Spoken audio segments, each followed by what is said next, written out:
Halo semuanya, selamat datang pada pembelajaran teori pembuatan user interface. Pada pembelajaran user interface harus memperhatikan prinsip-prinsip yang dipenuhi dalam pembangunannya. Adapun 17 prinsip umum yang melatar belakangi perancangan user interface yaitu: pertama, user compatibility atau yang disebut dengan kompatibilitas pengguna. Antarmuka pengguna yang akan dibangun harus memenuhi prinsip user compatibility. Karena kita harus menyesuaikan tampilan dari sistem dengan penggunanya. Sebagai contoh, jika aplikasi yang digunakan untuk anak-anak, maka desainnya harus penuh dengan gambar dan animasi. Tetapi jika yang menggunakan adalah orang dewasa, maka animasi dan gambar yang penuh warna-warni sudah tidak cocok lagi. Kedua, product compatibility atau yang sering disebut dengan kompatibilitas produk. Sistem yang dihasilkan harus sesuai dengan peruntukannya, memiliki tampilan yang sama baik user yang awam maupun yang ahli. Ketiga, task compatibility atau kompatibilitas tugas. Fungsional dan tugasnya harus sesuai dengan tampilannya. Sebagai contoh, kapan kita harus menggunakan checkbox, combo box, text box, dan yang lainnya. Dan jika dalam sistem ada yang menampilkan grafik, kita harus menyesuaikan dengan jenis grafik yang cocok untuk digunakan. Yang keempat, workflow compatibility atau yang sering disebut dengan kompatibilitas alur kerja. Di sini, kita harus menyesuaikan tampilan sistem dengan alur proses bisnis yang telah ditetapkan. Kelima, konsistensi atau konsisten. Konsep konsistensi di sini adalah konsep desain harus konsisten di setiap halamannya, baik konsep warna, layout, istilah, font, dan sebagainya. Sebagai contoh, jika menggunakan istilah save untuk menyimpan, maka gunakanlah terus istilah tersebut hingga akhir.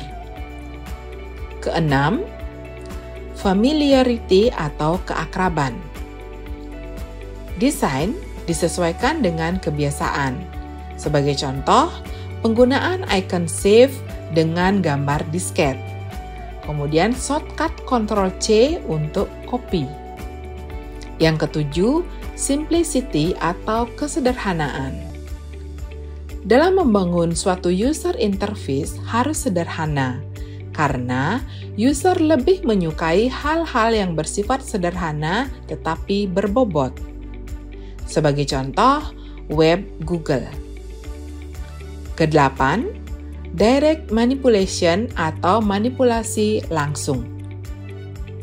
User dapat merubah tampilan secara langsung, contohnya user dapat mengganti tema warna, gambar wallpaper sesuai dengan kesenangan dari pengguna.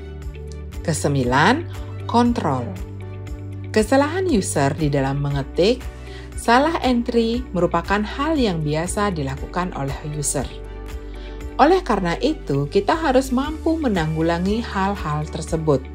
Misalnya, dalam memasukkan kode pos yang seharusnya adalah berupa angka, tetapi kemungkinan ada kesalahan input, maka harus ada pesan kesalahan. Yang ke-10, what you see is what you get. Apa yang didapat adalah apa yang dilihat. Sebagai contoh, apa yang tercetak di printer sesuai dengan apa yang ada di tampilan di layar. 11. Flexibility atau keluasan. User interface menyediakan berbagai solusi untuk suatu masalah. Sebagai contoh, menu hotkey atau shortcut, layar sentuh, suara dalam menjalankan perintah dalam aplikasi tersebut. 12.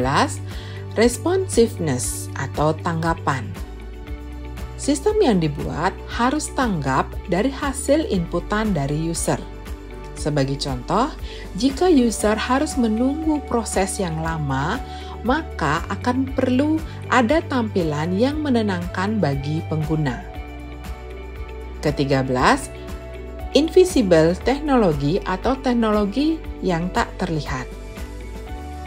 Kerumitan algoritma tidak perlu diketahui oleh pengguna. Sebagai contoh, Google dalam melakukan pencarian data tampilannya sangat sederhana dan lebih mengedepankan kepada fungsionalitasnya. 14. Robustness atau kekokohan. Sistem sebaiknya mentolerir kesalahan manusia yang umum dan tidak dapat dihindari. Seperti jika user lupa password. Jangan sampai sistem tersebut error atau crash akibat dari kesalahan tersebut. Ke-15, protection atau perlindungan. Melindungi user dari kesalahan, user akan merasa nyaman ketika dia melakukan kesalahan. Sebagai contoh, pengguna tidak sengaja menghapus data yang diinputkan. Maka perlu tersedia fasilitas untuk mengembalikan ke kondisi sebelumnya. 16. Easy of learning atau mudah dipelajari. Sistem mudah dipelajari bagi pengguna yang masih pemula. Bahkan hanya memandangi atau beberapa menit saja sudah mampu mengoperasikannya. Dan yang terakhir, 17, easy to use atau mudah digunakan. Sistem mudah dan nyaman digunakan bagi para pemula. Nah, demikian prinsip-prinsip pembuatan dari user interface dalam pembuatan sebuah sistem informasi. Sehingga dengan mengetahui tahapan ini, kita dapat merancang user interface sebuah sistem dengan baik dan benar. Terima kasih.